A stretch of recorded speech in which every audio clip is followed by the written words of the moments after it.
remembered. We are now recording. Welcome. This is the Unconscious Bias Workshop as part of SkillFest 2021. Dun, dun, dun. I did send Al the link to the keynote. So if you missed the keynote earlier, or if your police report is asking for any kind of YouTube links about what occurred earlier today, the link will be provided in an email as well with the handout. So Joseph, you just keep letting people in and we are going to get started. My second monitor crashed, so I am getting ready to share a PowerPoint on the same screen. Then I have been spoiled by having multiple screens, so I'm going to assume that you can see this. Yes? Okay, I can see 4 people's faces, so hopefully you're going to be animated. So we are going to talk about unconscious bias, but I need to do a full disclosure thing first.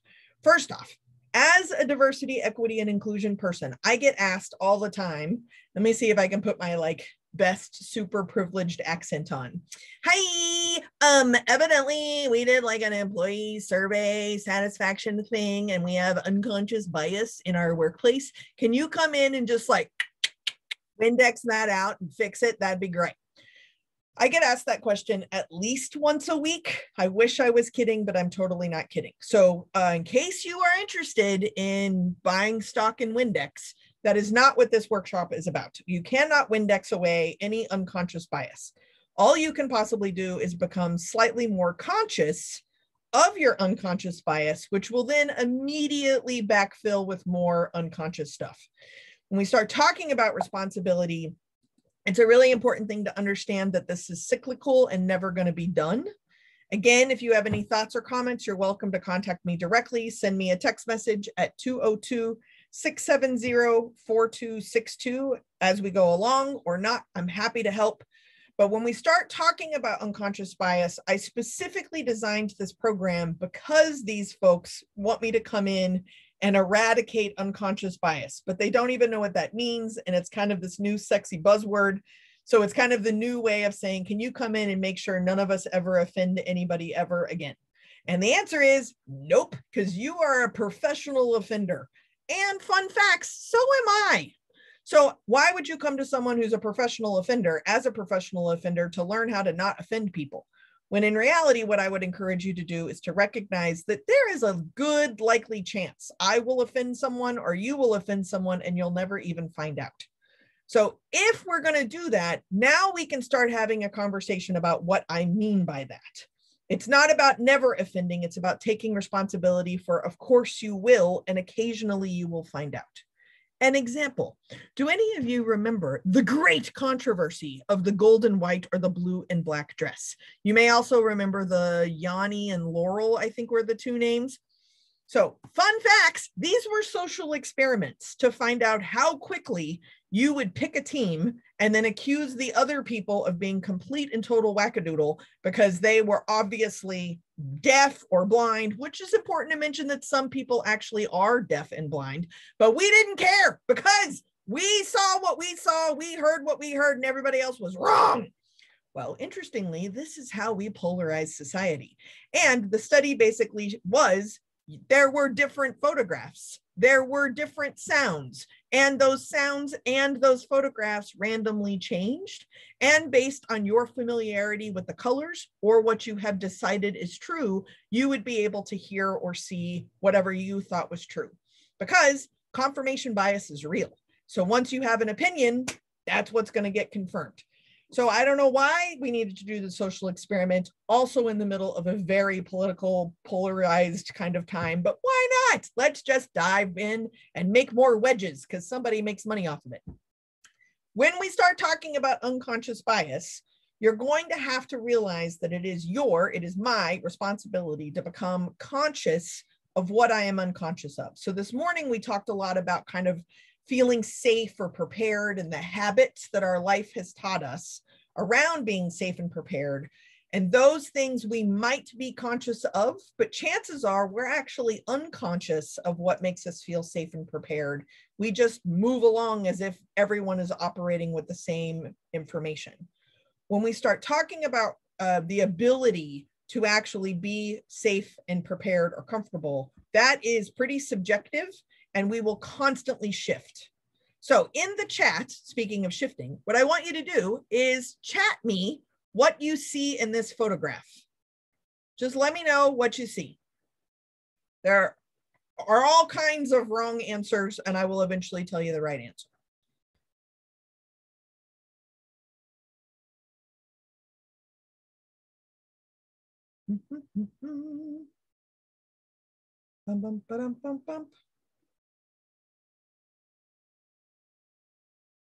Great. So some of the things have come in: a disabled person enjoying the sun, the ocean, a view of the ocean, enjoying the view.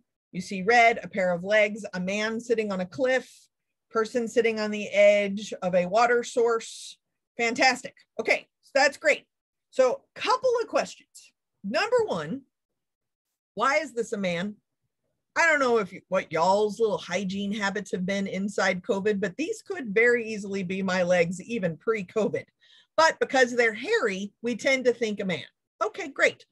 Chances are there is a possibility that you might have noticed that this particular person seems to have a prosthetic leg.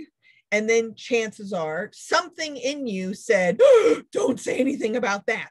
So then you start describing the geography and the sunshine and the idea of the location of where it might be, or what kind of cliff this is, or where we like talk about the thing that we know we're allowed to talk about. And we get super nervous about talking about the thing that some people noticed, some people didn't notice. Now you notice because I said it. And then you get all like, I don't know how to talk about that. So then you're trying to think of like the correct vocabulary word. What is the correct way to say dude's missing a leg? How do we say that? What's going on? The reason why I think that's so important is that not only do we write a story and we fill in all the details, but that doesn't mean that it is accurate as to what is actually happening. It also is the case that while we are writing that story, sometimes we edit the story based on what we think we are supposed to notice or what we're not supposed to notice. So when you do notice that this person seems to have an amputation maybe, or at least is missing a leg, they have a prosthetic leg, then we write a story about how this person must have lost their leg. Maybe they're a veteran, maybe they had cancer, maybe they were born without a leg, maybe it's Maybelline, who knows? We come up with something. So this is my brother-in-law. His name is Steve. He lives in Ireland, so people get very excited about like the cliffs of Moher and things like this. This is his house. He's sitting on a wall in his house. It does not look like a cliff in reality, but because he's a trickster, he took the picture to look like he was sitting on the edge of a cliff, which will tell you about Steve's personality. He is a wonderful human being. Now, the reason why I also like to share this is that I happen to have 2 legs, 2 ankles, and 2 feet. And I am very comfortable with most humans having 2 legs, 2 ankles, and 2 feet. And about every other year, we go to the west coast of Ireland and we visit Crazy Steve. And every single time we visit, it usually takes about an hour. Something happens and I realize the drape of his pants is somehow different. And somehow Steve is missing an ankle. And then I go into sheer panic as if he left it in the car, and feel completely and totally entitled to, like, 1, let him know that clearly he's left his leg somewhere, and that I need to fix it because he can't possibly know this about himself. Now, I have been married for almost 20 years. He did have an accident where his leg was amputated, and that was long before I even started dating his brother. Why this is important is luckily Steve has a sense of humor. And even though I'm diversity and equity and inclusion expert, I forget that Steve is missing a leg. I forget every single time I see him until I remember, except I don't remember that he's missing a leg. What I remember is that I actually notice something is missing and then feel entirely entitled to fix it, because clearly Steve doesn't notice that he's missing a leg. It's only me, and I must come to the rescue. It is important to understand this pattern. So if I am guilty of this, imagine the conscious or unconscious positive or negative bias that I employ in a given moment with a total stranger, let alone somebody that I actually know. Now, my brother-in-law is super fun. So he actually waits for this like panic moment to happen, and then he calls me out on it, which I greatly appreciate and is super embarrassing that it happens all of the time. Now, the reason why it happens all of the time is because I am unconscious of the assumption that when I am talking to a human being, that human being is going to have 2 legs, 2 ankles, and 2 feet. And when something happens where it becomes true or evident that this particular human doesn't seem to have 2 legs, 2 ankles, and 2 feet, they are wrong, because I don't even realize how right I feel my unconscious bias is. So I put the situation over there, and then I need to fix that situation. This is the piece that you have to take responsibility of if we're actually going to become conscious of unconscious bias. It's uncomfortable to admit these patterns. It's super embarrassing to do this every single time I am with my brother-in-law. And luckily, my brother-in-law has a sense of humor, so he calls me out on it. But when else am I doing this that I'm not conscious of? And when am I doing this where I'm so unconscious that it's making the other person uncomfortable and I don't even realize it?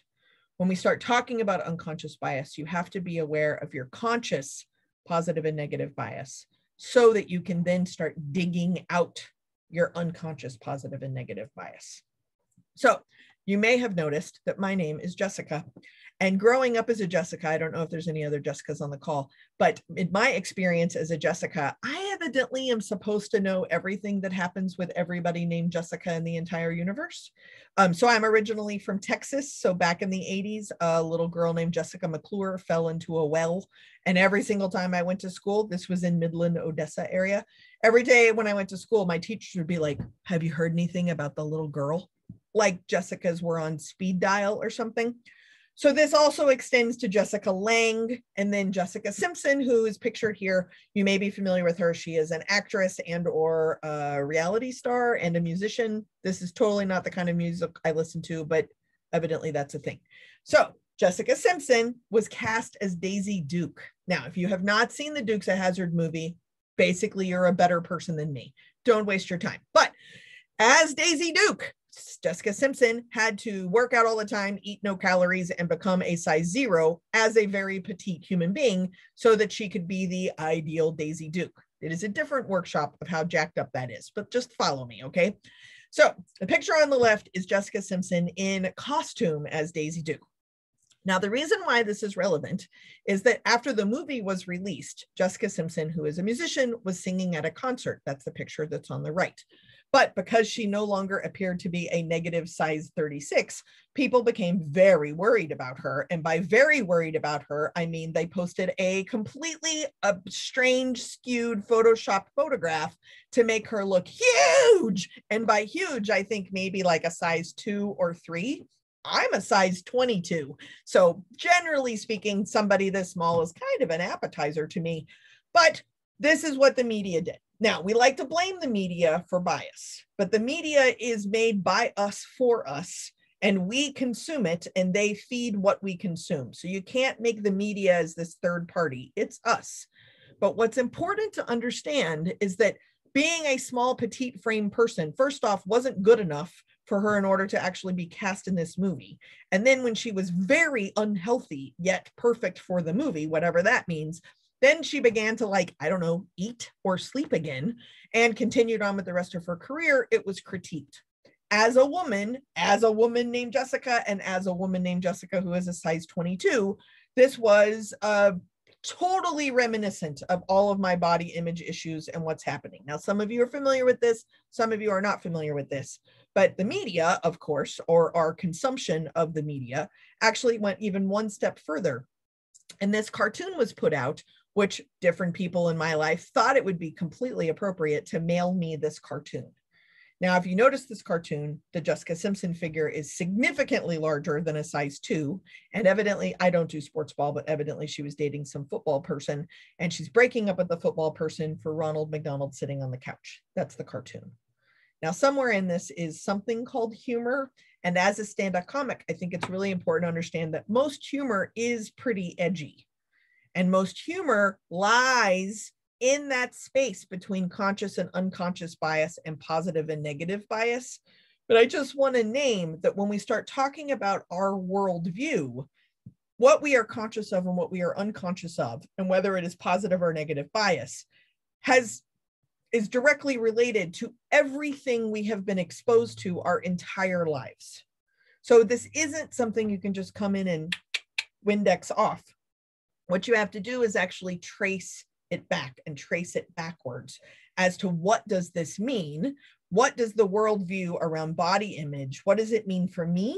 And then where is my positive or negative bias going out to other people? When we start talking about being responsible for our own bias, there's a lot of homework that comes with it. It's not just a Windex bottle.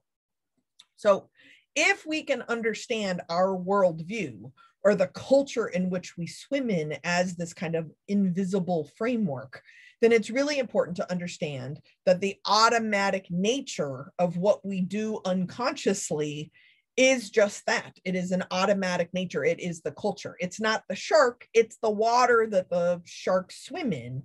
We're just surrounded by our particular culture.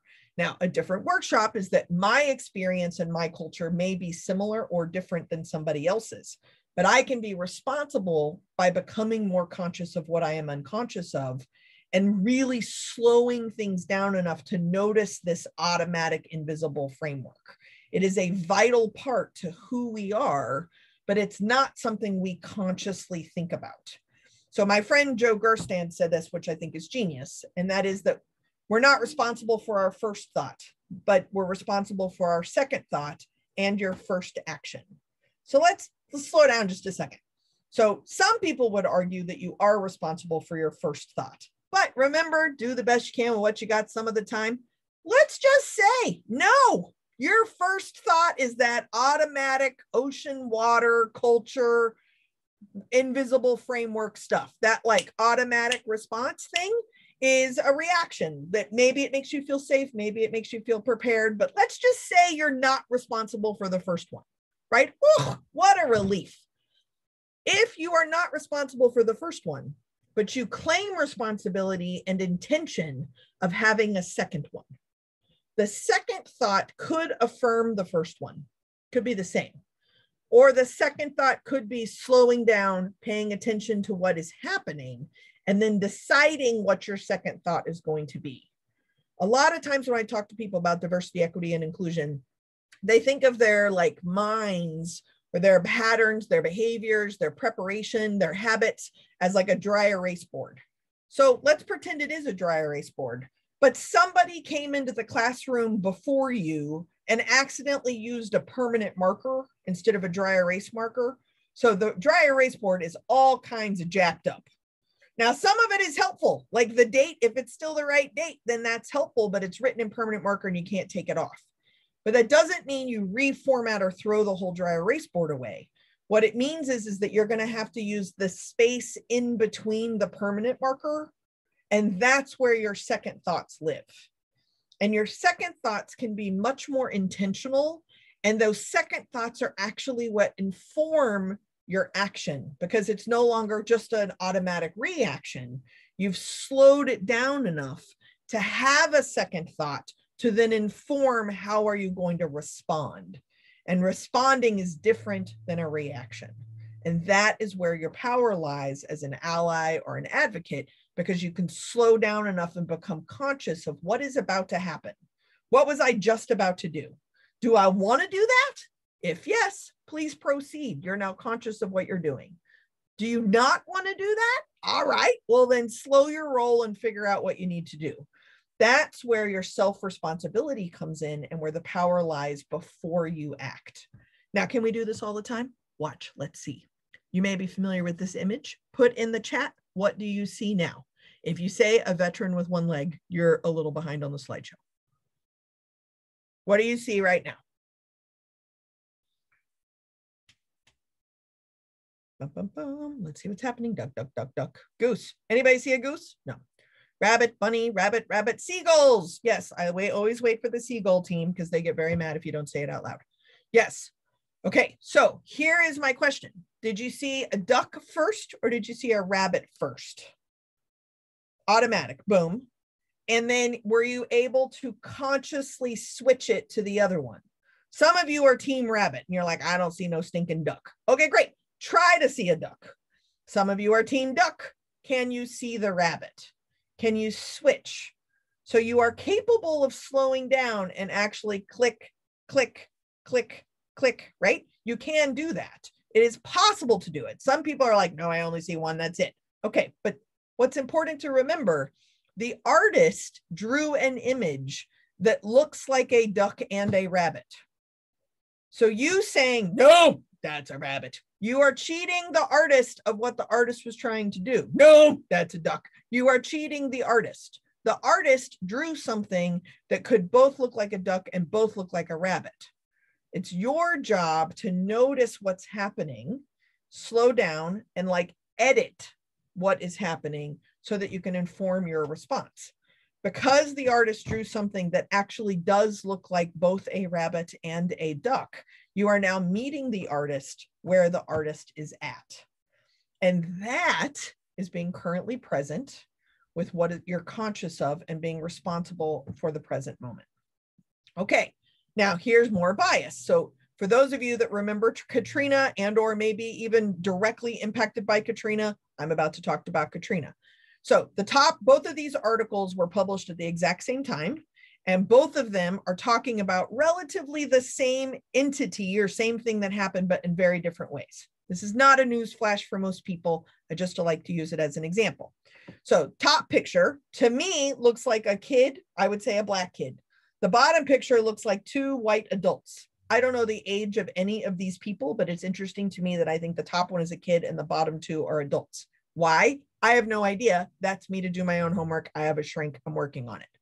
But you'll notice that the top picture, they're looting from a grocery store in the middle of floodwaters, whereas the bottom picture found bread and so. Can you imagine the luxury of just magically finding bread and soda in the middle of a hurricane versus looting from a grocery store?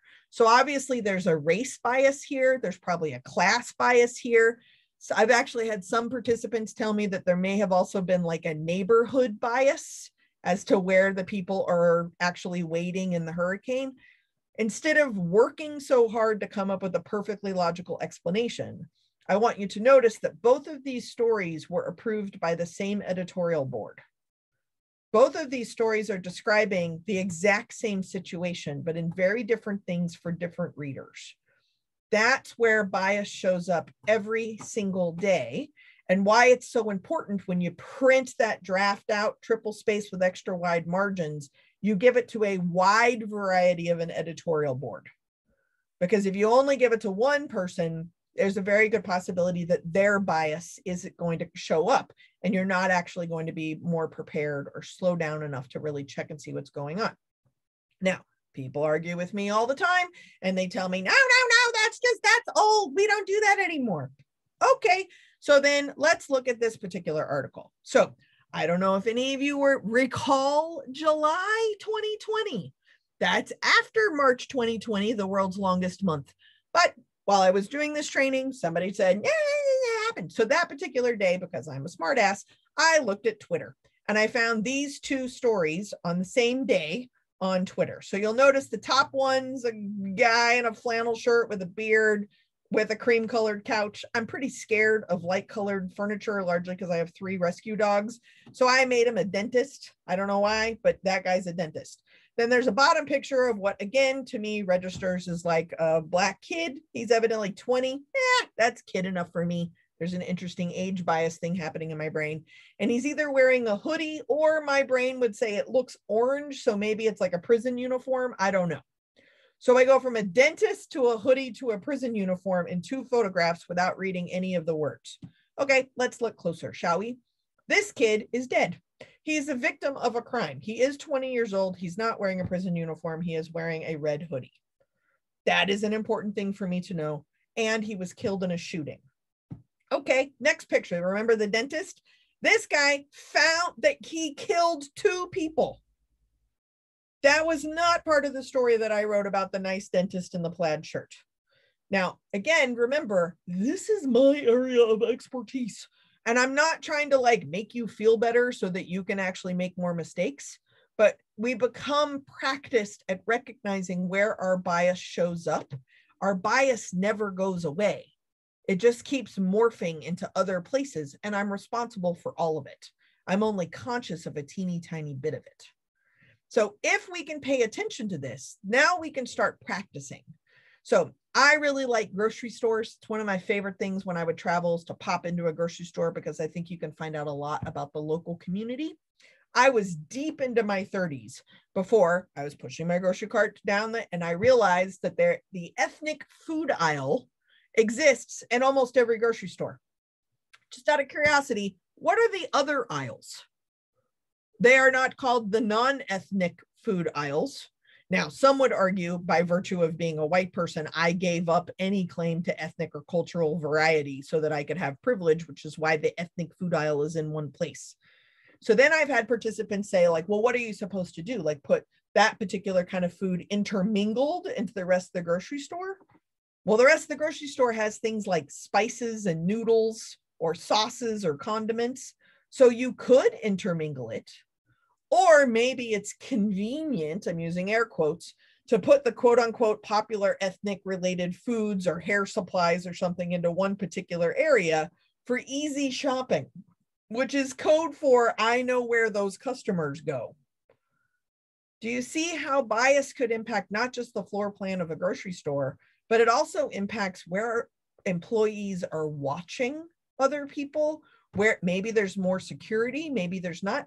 Think about the next time you go to the grocery store, notice what is behind locked cages and what is available, right? There's usually certain hair products, there's razors, there's certain medications, there's certain things that you can't just grab off a shelf and you can grab other things off the shelf. What determines those things? Obviously, the answer is our bias, but it's the bias related to what we think is going to walk in the door of the grocery store. Now, it's not fascinating that racism and sexism and ageism and classism exists. What's fascinating is that I was deep into my 30s before I realized that the ethnic food aisle, where I go and buy different things for different recipes that I eat, was one piece. And then the rest of the grocery store, I just referred to as the normal food because it's the normal food that I'm familiar with. So my privilege and my ability to navigate a grocery store that I choose to navigate actually stocks all of its inventory for my convenience. Do you see that? Now, I'm not saying that we have to like usurp every single grocery store in the country, but it is an interesting practice that it took me 33 years to notice.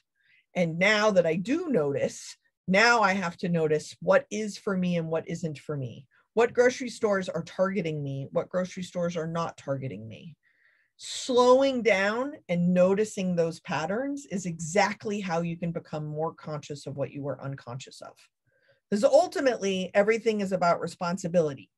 I say this all the time, and it's very easy to say, yeah. Responsibility. Yeah. I got it. Responsibility. But the truth is that we are often outsourcing responsibility to someone else. And I don't think that that's smart. I think that we really actually have a lot of work to do. And instead of waiting for somebody else or everybody else or maybe anybody else, we're going to actually have to be the people to start doing this so that we are being responsible for ourselves. It's not outside of our responsibility. It is our responsibility. Now, I mentioned this morning this head, heart, action thing that I set up. So just in case you weren't there, I'll do a quick review. But remember, heady specifically means very specific details. Hearty means ideas, and action is kind of doing or not doing something. And we show up with all three variables. So when we see something and we begin to have a reaction, you can notice where the head, heart, action stuff shows up. So as a heady person, if I notice graffiti, and this of course is not actually graffiti, this is actually a public mural close to Dolores Park in San Francisco. But let's pretend it's graffiti just for a second. A heady person might spell check it, right? Or wonder about property damage or permits or something like that. The heady person is going to need to know the specific details that went into that particular thing. They might, especially if they're challenged or defensive, they might go down to like needing to know those specific details, and they can't do anything else until they know the details. Whereas a hearty person might want to know about the artist or what the image was, or in this particular case, I happened to be walking with a really hearty person and they wanted to know how they picked all the flowers, and all the flowers are indigenous to Northern California.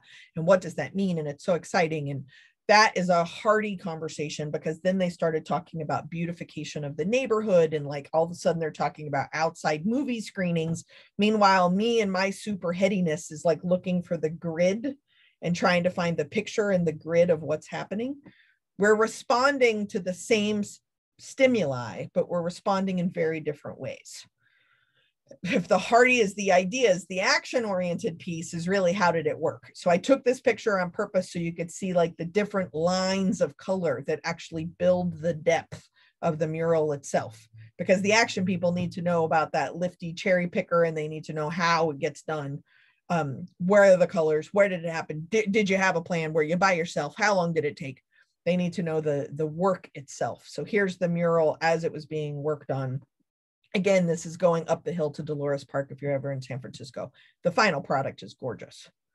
Now, if head, heart, and action, again, are 3 variables that we all have, then our bias has taught us usually to lean into 2 of them.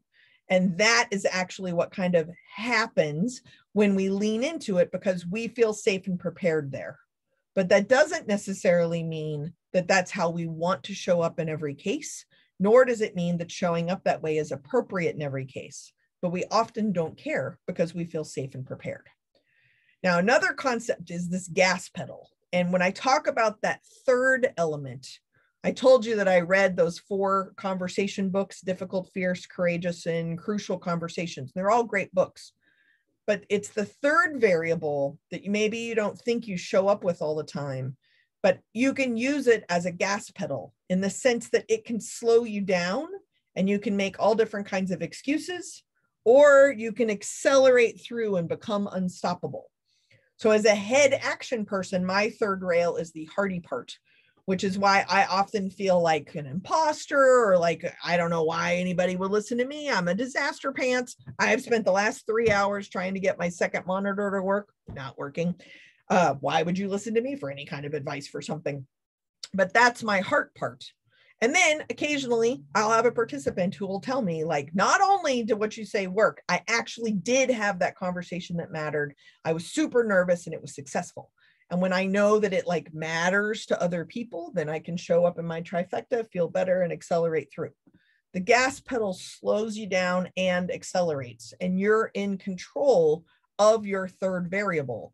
Just like when you're working with someone else, you can encourage them in the way that they need from their 3rd rail place so that they feel better. When you become more conscious of what that 3rd piece is, it's a lot easier to make those kind of choices. Now, I mentioned earlier as well, Martin Luther King is a classic heart action person and actually tapped into an economic system for his work. And that is when he became unstoppable. Mother Teresa, we already talked about her too, which is a head heart person, found out she could build a school, right? Actually could take action, showed up in her trifecta. Then she was able to consciously add to kind of how she unconsciously shows up. And then lastly, Gandhi was head action, who was able to stumble into compassion. And by being able to do that, was able to use the gas pedal, show up in his trifecta, and his work became significantly more impactful. If we can pay attention to social justice heroes, that I think it's inarguable that they did good work. But it is also important to know that all 3 of these people were very annoying and very frustrating to work with, and had a ton of conscious and unconscious positive and negative bias. And they still did good work. And if you can give that kind of space to other people, or heaven forbid yourself, that space of grace, of leaving room for edits, applying questions you don't know the answers to, and really listening to what those conscious and unconscious patterns may be for you, or listening to what those conscious and unconscious patterns may be for the person that you're working with, then you're actually able to take responsibility and make change. A lot of times we have this kind of linear path of what change is going to look like. And that's where the Windex bottle comes in. But the reality is that there's a million changes happening at once. And as soon as success is had, it's just replaced with more. Same thing is, just as you become conscious with what's unconscious, there's just more stuff that you're unconscious of. It is a repetitive cyclical pattern that you need to be relatively conscious of some of the time. Do the best you can with what you got, some of the time, not all the time because it's exhausting, but it's a really important thing to understand. Now, some of you may remember this image. Do any of you remember this from Facebook? It's kind of maybe 5 or 6 years old now, I think. This poster came out, and I remember I was still working in higher ed at the time. And at the time, I remember we printed this out and actually put it all over campus. And because when we start talking about oppression, it's all different kinds of oppression, all different kinds of silenced, marginalized, subordinated identities share in the oppression of the suffering and the pain of being oppressed. Similar to all privilege, I believe, is also connected, and privileged and dominant identities. Part of our privilege is literally Fight Club, is you're not supposed to acknowledge that you even have privilege because you're not supposed to talk about Fight Club, and then you just get all the benefits of the privilege. The connections and the importance of those conversations that matter is critical. Now, the reason why I like to bring up this poster is that, one, it's beautiful, and two, it is a very effective image around all different forms of oppression, silence, and marginalization. And because it is also a classic example of being a head action person, because there is a typo, because it's actually very hard to spell the word privileged. And then you can go down a little rabbit hole about why is it hard for me to spell the word privileged? I also misspell my own name all the time. That happens too. Those posters went all over campus with a typo in it, and I am still bothered by it enough that I bring it up in a webinar.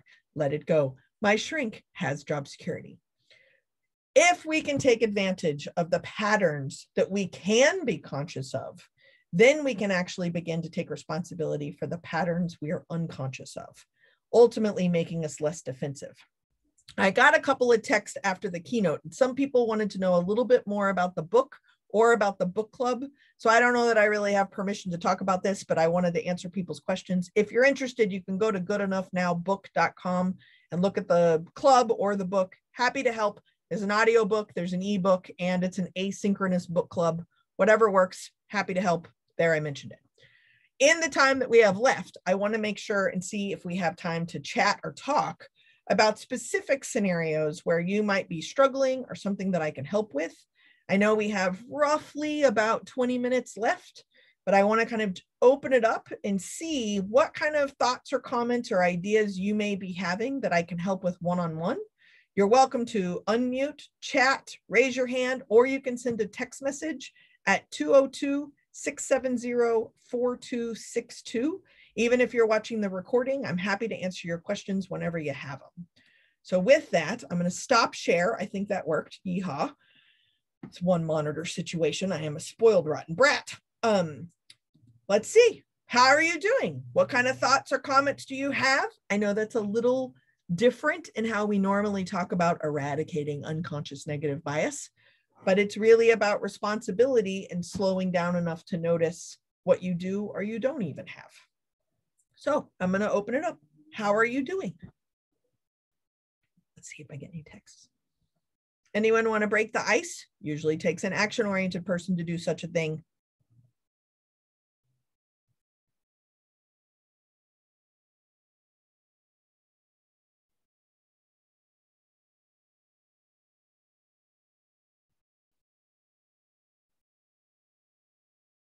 I'm getting text messages, but they don't want me to read them aloud. So I'm responding, which I probably shouldn't be doing because that's going to make the recording weird, but I will forget otherwise.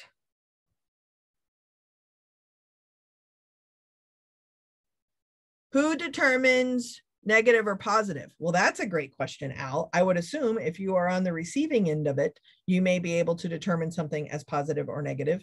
And you also can do a thing that you then judge as positive or negative. So I would assume that it is outsiders and insiders who get to choose whether it is a positive or a negative bias. The example I like to use is being originally from Texas, that if I find out that anybody has any kind of Texas connection, they kind of like instantly end up in their own little category. I went to grad school at the University of South Carolina, go Cox. So then if anybody is a Gamecock, we are friends for life, right? I was only there for 2 years. I don't know why that happens, but it does. I am also a triple Virgo. which is very strange. So again, it's my identities, but if I find out there's another Virgo, that's exciting. But what is your rising and your moon sign? Because if it's also Virgos, then we should never go on a road trip together because we will argue about the route. But it is good to know, right? So you tend to positively bias what you positively bias about yourself, and you tend to negatively bias what you negatively bias about yourself. And then there's the social stratifications of other identities that we have to deal with. Other thoughts or comments?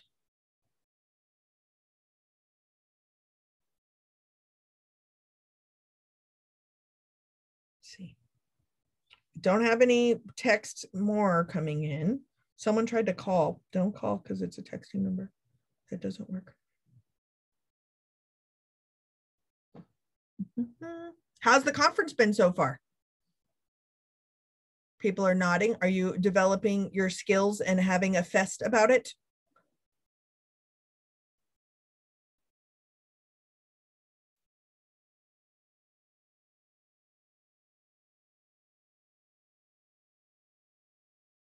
Still nothing is coming in. Dun, dun, dun. It's not a tough crowd, just a long day.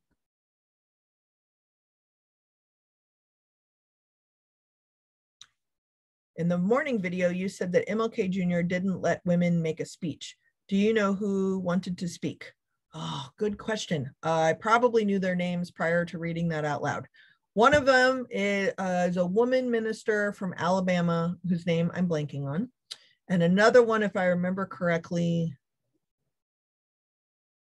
no, I want to say like Nina Simone, but that's not who it was. But it was a musician, like a very popular woman of color musician at the time, jazz, I think, which is why I think my brain went to Nina Simone. But they were there and he riffed, and then the next speaker came on.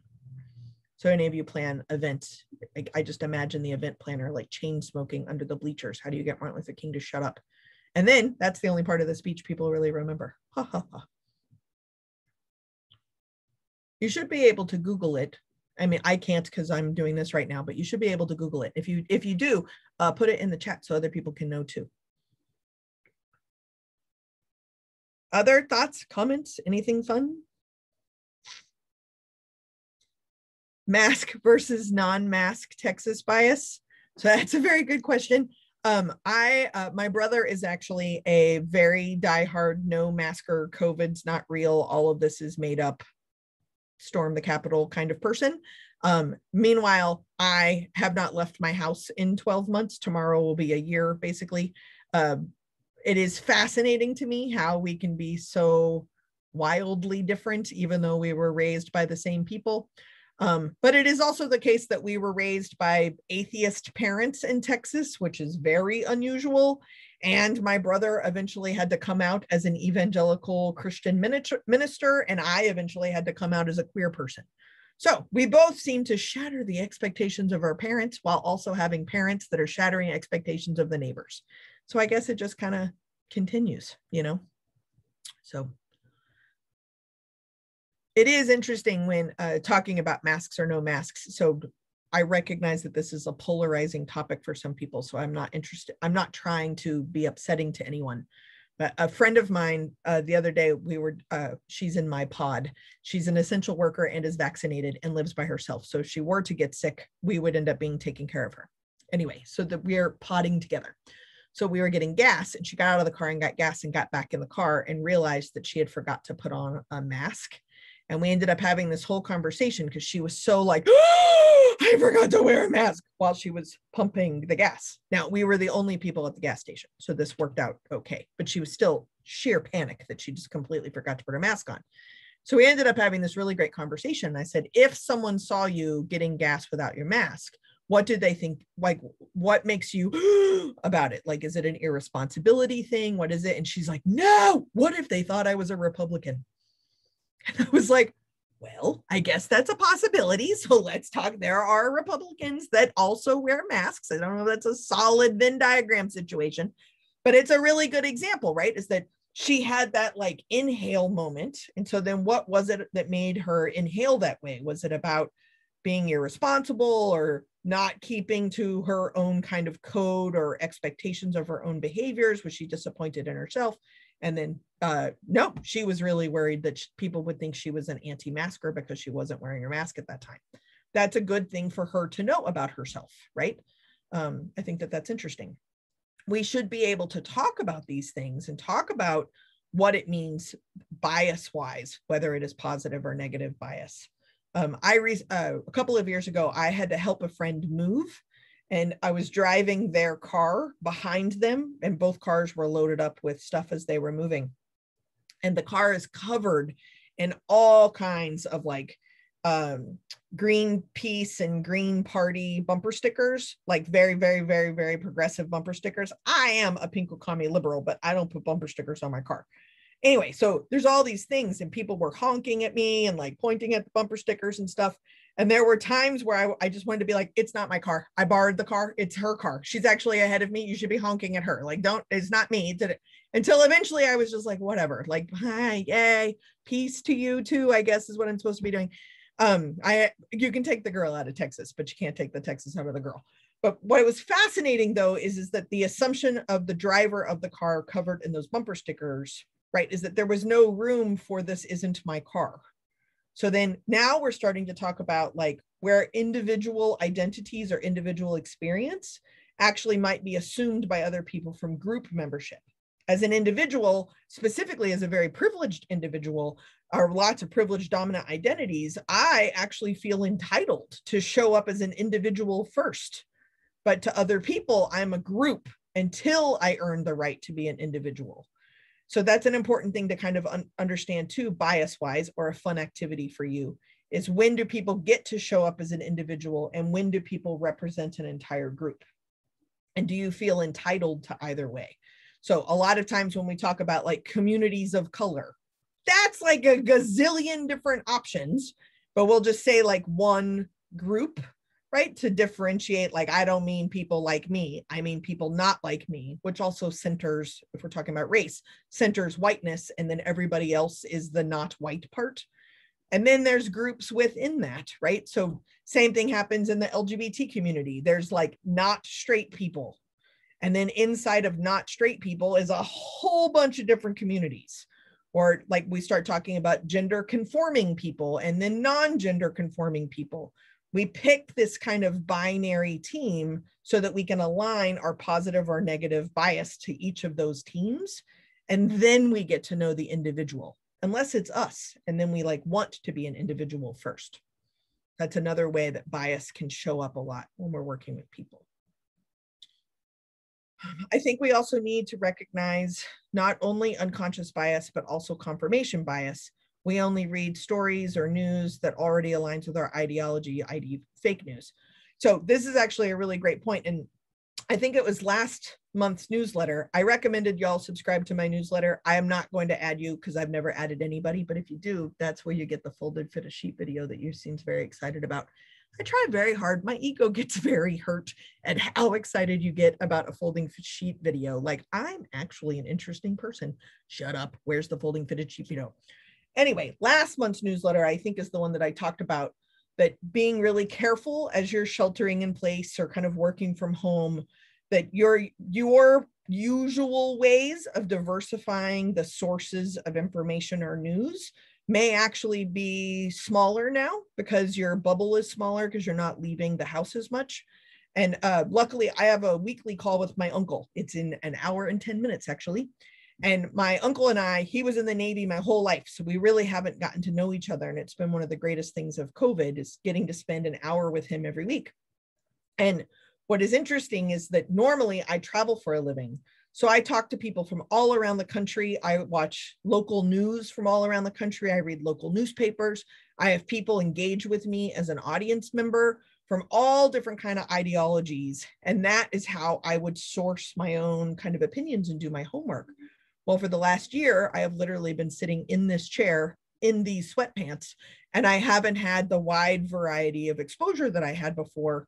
And I need to like be much more conscious about it because like is it Sime is saying in the comments that whether you're stuck in like the same channel of fake news or you're stuck in the same Facebook algorithms of the exact same articles that are written by the same article authors that you always read, it's going to be very easy right now to really solidify this kind of silo of information. And then you're going to end up in an echo chamber, which goes directly back to confirmation bias, as you said, which goes directly back to the Laurel and Yanny and the gold and white or the blue and the black strip dress. Is once you have an opinion, you only hear things that confirm your opinion, making you feel righter. But what you need to do is consciously go and find information that you may not know 100% so that you can actually form an opinion instead of just have an opinion be confirmed. So it's a great ad. Thank you very much for that. All right, other thoughts or comments? No text yet, or at least not more. Ba-dump, ba-bump, ba-bump, ba-dump. Anything else? I don't see other things. We can always end a little early and then you would have 8 minutes of your life back and people would think you're still in a conference. You could do that by checking email or tell them you're still too busy and go do something else. Good idea. The last time I worked on a campus, here's a little free tip. The last time I worked on a campus, specifically as an administrator, I was supposed to be doing social justice programming on campus. There were like 4 other people scattered across campus who were also supposed to be doing social justice trainings or programming. And interestingly, none of our bosses would let us meet with each other, which, by the way, is called decentralizing power so that it would never actually affect any change. So I am myself, which is why I got fired all the time. So we would schedule a meeting with one of the other 4 all the way around for like 3 hours and block that time. And then the 4 of us would go meet off campus and actually compare notes and share resources and plan programming together, which became very threatening. And I at least got fired because it was my idea, but I would do it again in a heartbeat. Take care of you. Do what you need to do. Mm-hmm. Let's see. People are thanking me. Thank you very much.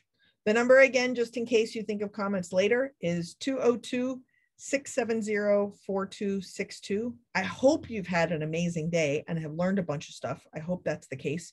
Kellyanne worked out for all of us, so you can just check that off. You don't have to do that. And then supposedly, if I change out of my lady sweater, I will finish my profile on my rowing machine, which is basically like working out as well.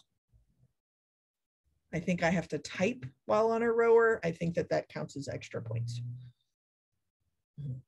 Because the seat moves, it's hard to, anyway, the trials and tribulations of a new rower. Thank you all very much for a great day.